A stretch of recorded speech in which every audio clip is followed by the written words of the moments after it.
क्या भारत के प्रधानमंत्री नरेंद्र मोदी को मारने की साजिश रची गई थी? क्या ताशकंद पार्ट 2 प्लान किया जा चुका था?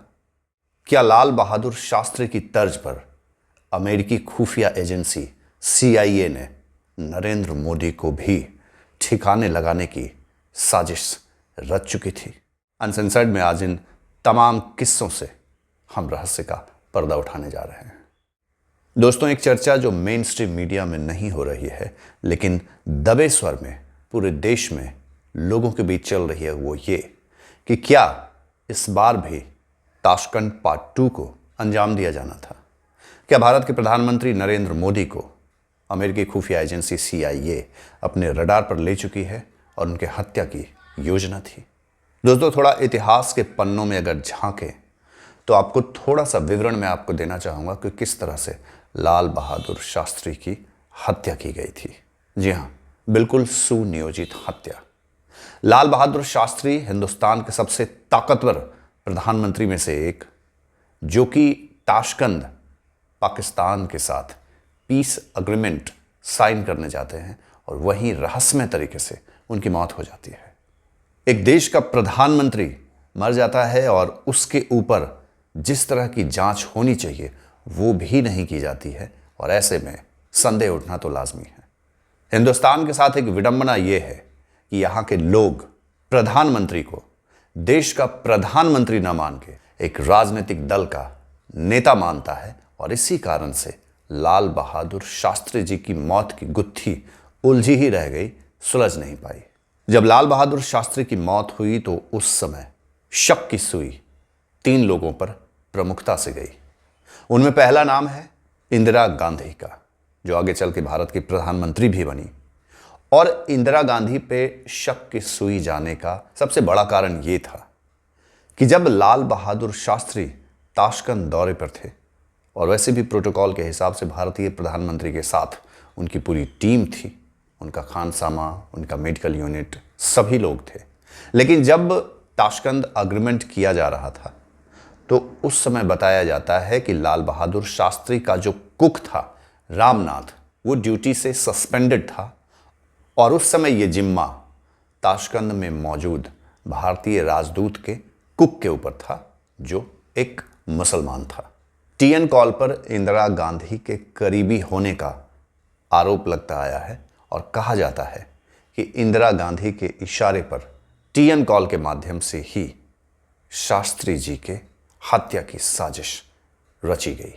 शास्त्री जी पिछले कई वर्षों से अपने कुक रामनाथ पर ट्रस्ट करते थे और उसका बनाया खाना ही खाते थे, लेकिन उसकी जगह पे एक रसियन और एक मुस्लिम कुक से खाना बनवाकर शास्त्री जी को परोसा गया। और खाने के बाद शास्त्री जब आराम करने जाते हैं, उन्हें दूध पीने की इच्छा होती है, वो दूध पीते हैं, और उसके बाद जैसे ही पानी पीकर वो सोते हैं, उन्हें बेचैनी होती है, और कुछ ही मिनटों में शास्त्री जी दम तोड़ देते हैं।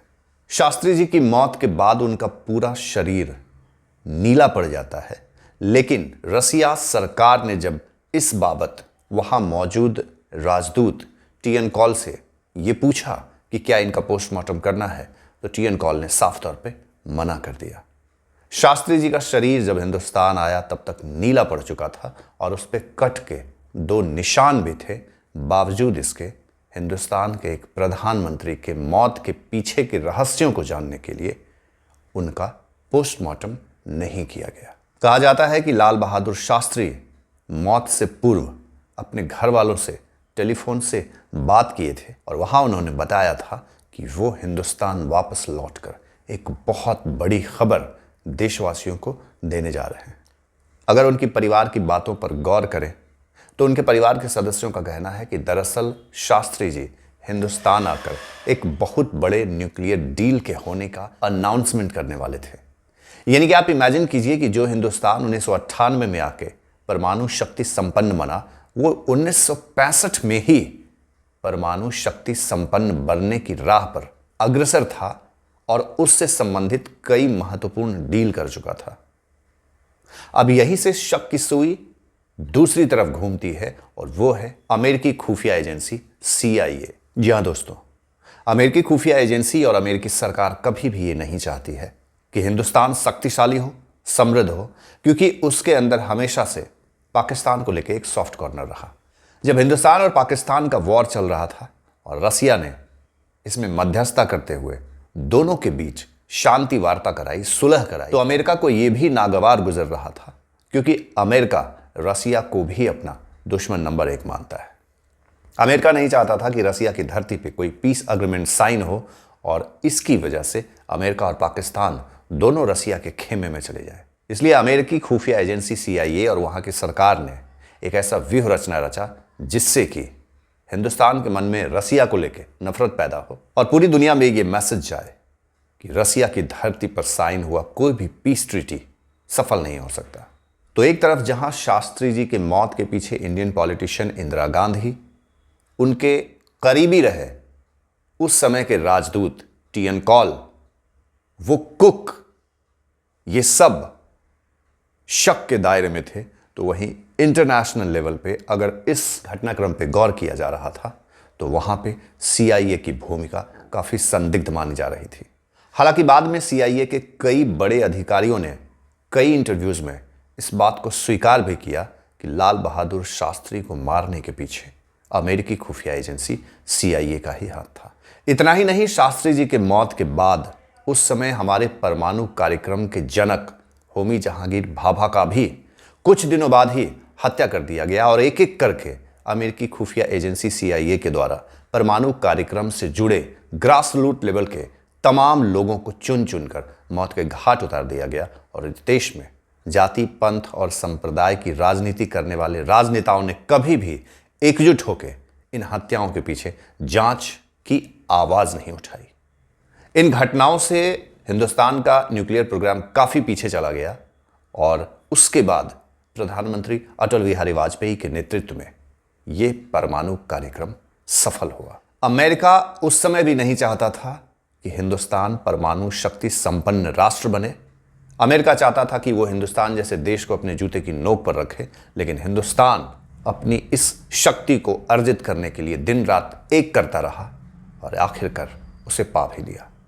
लेकिन वाजपेयी जी के शासनकाल में जब हिंदुस्तान परमाणु शक्ति संपन्न हो गया तो अंदर ही अंदर अमेरिका ने इंडिया को काउंटर करने के लिए पाकिस्तान को भी परमाणु शक्ति संपन्न देश की श्रेणी में ला खड़ा किया। अब ताजा घटनाक्रम की बात करें तो विगत कुछ दिनों से अमेरिकी राष्ट्रपति ट्रंप का रवैया हिंदुस्तान के प्रति जग जाहिर है। नरेंद्र मोदी, जो कभी ट्रंप के बहुत अच्छे मित्र हुआ करते थे, दोनों की दोस्ती की मिसालें दी जाती थी, अचानक से ऐसा क्या हुआ कि ट्रंप मोदी की जान के दुश्मन बन गए। हिंदुस्तान पर लगातार टैरिफ का पुलिंदा थोपा गया और राष्ट्रपति ट्रंप पाकिस्तान की साइड लेते हुए उससे अपनी नजदीकियां बढ़ाने लगे और हिंदुस्तान और नरेंद्र मोदी के खिलाफ मुखर होकर पब्लिक डोमेन में बोलने लगे। प्रधानमंत्री नरेंद्र मोदी ने भी ट्रंप के अमेरिका के इस चाल को काउंटर करते हुए अपनी जिद पे, अपनी शक्ति के बलबूते आगे बढ़ने की ठानी और उनके सामने न झुकने की कसम खाई। और हिंदुस्तान के इसी स्टेप से ट्रंप का ईगो हर्ट हो गया और वो और उसकी खुफिया एजेंसी CIA ने मिलकर नरेंद्र मोदी के खिलाफ भी वही साजिश रचनी चाहिए जो उस समय लाल बहादुर शास्त्री के ऊपर रची गई थी। लेकिन दुनिया को पता है कि ये नरेंद्र मोदी है।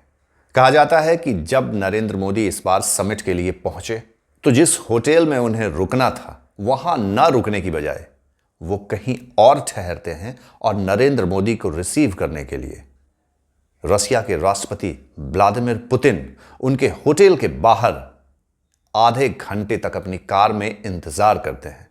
इसके बाद नरेंद्र मोदी को अपने साथ बिठाकर लगभग 1 घंटे तक घुमाते हैं, फिराते रहते हैं ताकि CIA की इस योजना को विफल किया जाए। और इसके बाद कहा जाता है कि इसके ठीक बाद बांग्लादेश में अचानक से रहस्यमय तरीके से एक CIA अधिकारी की मृत्यु हो जाती है। तो क्या CIA ने नरेंद्र मोदी की हत्या के लिए अपने लोगों को भेज दिया था? क्या CIA नरेंद्र मोदी की हत्या की साजिश रच चुका था? लेकिन रशियन राष्ट्रपति व्लादिमीर पुतिन, भारतीय खुफिया एजेंसी को जब इसकी भनक लग गई तो उनकी इस योजना को विफल कर दिया गया।